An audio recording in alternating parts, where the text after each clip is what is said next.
Lily stepped into the old bookstore, the scent of aged paper filling the air. She ran her fingers along the spines of forgotten tales, stopping when a dusty blue book caught her eye. As she opened it, a small note slipped out, its faded ink reading, "Find the key, and the story becomes real."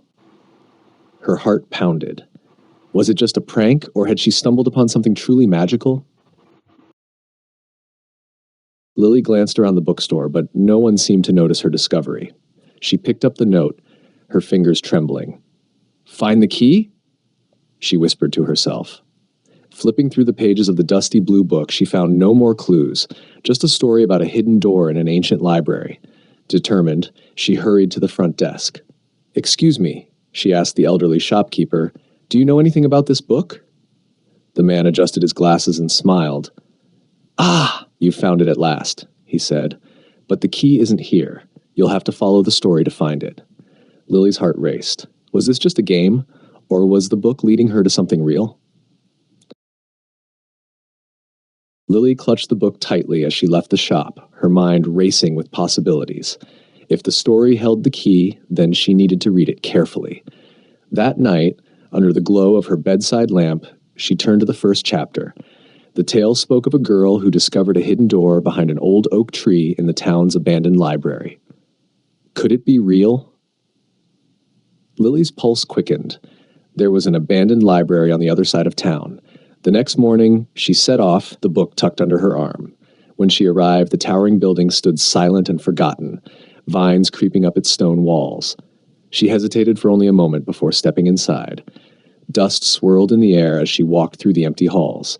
Then she saw it, an ancient oak tree growing through a broken window. Her heart pounded. If the book was right, the key was waiting just beyond that door. Approached the oak tree, the book pressed tightly to her chest.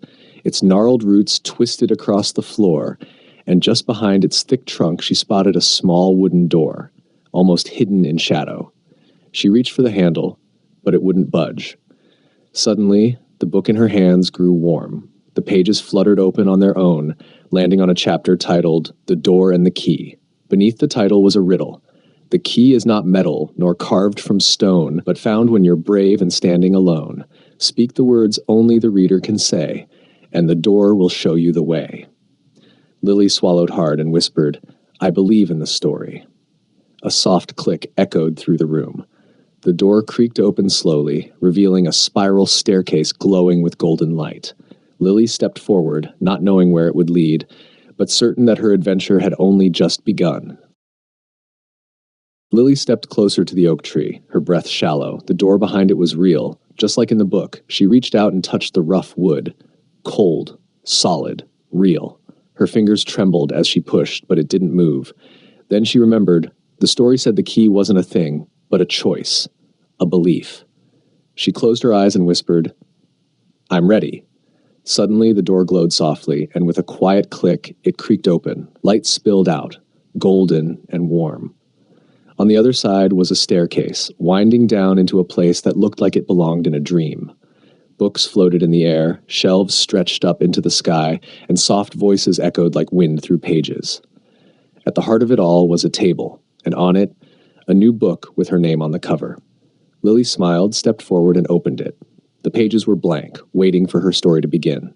And this time, she wasn't just reading the story, she was living it.